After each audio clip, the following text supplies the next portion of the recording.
Day 97 without Hypixel. I'm beginning to lose all hope. Food supplies are running short. I've already finished the entirety of Windcraft 3 times, and that damn progress bar still says 92%.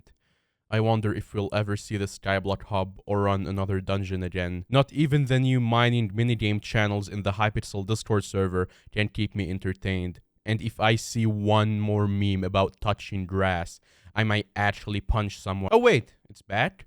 Oh my god, finally. I can make that Slayer guide I've been meaning to do for a week now.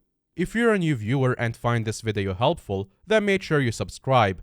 Or check out our other videos we've made that could help you in Skyblock. Or check out our entertaining type of videos. Okay, let's talk about Slayers now. Slayers are the kinda mid-game, kinda endgame, but also not really endgame content of Skyblock. They each feature 4 or 5 tiers of bosses that you can kill for a microscopic chance of getting a reward that probably isn't very good. Slayers are totally optional, but if you wanna get accessories and be able to use interesting items, you're gonna have to do Slayers at one point or another. All Slayers follow a similar format. They are all quests you can start in exchange for coins by talking to Maddox underneath the bar in the hub. These quests require you to go to an area of Skyblock except dungeons and kill mobs of a certain type to gain combat XP. Upon reaching a set amount of combat XP, the boss will spawn and you have to fight it. The 4 Slayers in the game right now are Zombie, Spider, Wolf, and Enderman, and each one of them comes with 4 difficulty tiers, with the exception of the Zombie Slayer, which has 5. Defeating a Slayer boss rewards Slayer XP for that Slayer, and gaining Slayer XP levels up that Slayer, which unlocks rewards, which can include more potential drops from that Slayer, or the ability to use and craft armor and weapons that are specifically designed to be effective against that Slayer boss. As of the time of recording, the game's meta is in a bit of a poor state, and these items are generally not the best to use. However, they do provide a cheap way to defeat bosses and are likely to be rebalanced to be the best in the future. All tier 3 and higher bosses also spawn mini-bosses as you kill more enemies, which are strong enemies that give you a lot of combat XP and help you summon the boss faster.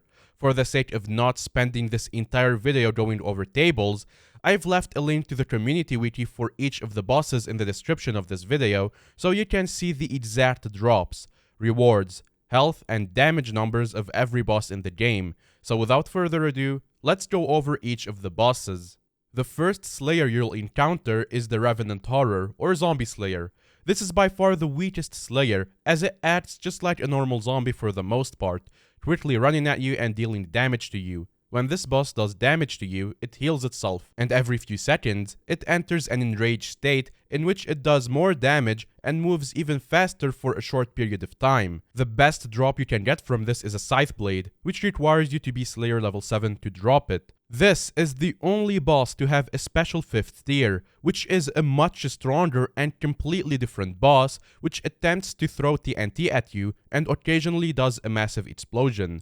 This boss's best drop is a Reaper Heart, which is used to craft the very powerful Warden Helmet. All in all, the first 4 tiers of this boss can probably be taken on by any mid-game player, and the tier 5 is very doable with some late-game gear. For faster summoning, the Wolf Pet provides a 30% boost to combat XP earned, and the best place to grind this is the crypts under the graveyard in the hub. The second Slayer is the Tarantula Broadfather. This boss has a similar difficulty to the Revenant Horror, but has some different behavior. The main trouble this boss will give you is the fact that it constantly tries to jump behind you, which is at best annoying and at worst potentially deadly. It helps to keep your back against a wall to stop it from jumping at you. The boss also heavily reduces the amount that you heal, so killing the boss quickly is the best way you ensure you win this fight. Using Tarantula armor with a Scorpion foil is the easiest and cheapest way to deal with this boss, but if you're more of a late game player, then you can really use anything you want. If you're lucky, the boss can drop Tarantula Talisman, or if you're really lucky, it can drop a Digested Mosquito, which is used to craft the Mosquito Bow. The best place to farm this boss is in the underground area of the Spider's Den, as the spiders there give a lot more XP than the ones in the rest of the den. A Tarantula pet is the best pet for this, as it provides 40% more combat XP from spiders, but the wolf pet's 30% ability can be used too if you don't have a Tarantula pet. Ven Packmaster is the third Slayer boss you encounter. This boss is the hardest of the basic trio, but is still totally doable with mid-game gear. This boss tries to bite your ankle like a normal wolf, but its special ability is the fact that it does true damage, which essentially is damage that ignores your defense. At its highest, it does 200 true damage per second, which can melt you even through some strong armor. The way you counter this is with the high health provided by Mastiff armor, but generally speaking, Mastiff armor isn't actually that good for this boss, and neither is the Pooch sword. Another quirk of this boss is that it performs a slam dunk, yes, that's its actual name, attack which does high damage and sends you flying if you stand still. So pro gamer tip, don't stand still. And final note, when the boss reaches half health, he becomes invincible for a few seconds and summons some puppies to attack you. You don't have to defeat the puppies, but they can become annoying and deal a lot of damage. One thing this boss cannot handle is water. If you lure the boss into water, it will move too slow to even hit you, and you can kill it relatively safely. The wolf pet is the best for this, as it provides the 30% combat XP boost, but also gives you extra defense and damage against wolves. And the best place to farm this is in the Howling Caves, behind the waterfall in the Foraging Island. Of all bosses, this probably has the best rewards, as you can get the Overflot's capacitor, which crafts the important and expensive Overflot's power orb, as well as allowing you to use it. If there's just one Slayer you put your time into, make it this one. The Voided Gloom Seraph is more of a wildcard boss. It's totally different to the other three, and it's also significantly harder. The tier 2 of this boss can bring a literal endgame player to their knees, and to this day, most players cannot consistently defeat a tier 4. Aside from dealing more damage than most dungeon mobs do, whilst outside of dungeons, this boss has a more chaotic fight with a lot to focus on and a lot to pay attention to, and has a much more repetitive format that you can begin to learn over time. Unlike other Slayers, the first tier of this boss is not a pushover, but it's also not a pushover. Aside from dealing high damage, this boss gets a shield at 100%, 66%, and 33% that can be depleted from normal or ferocity hits.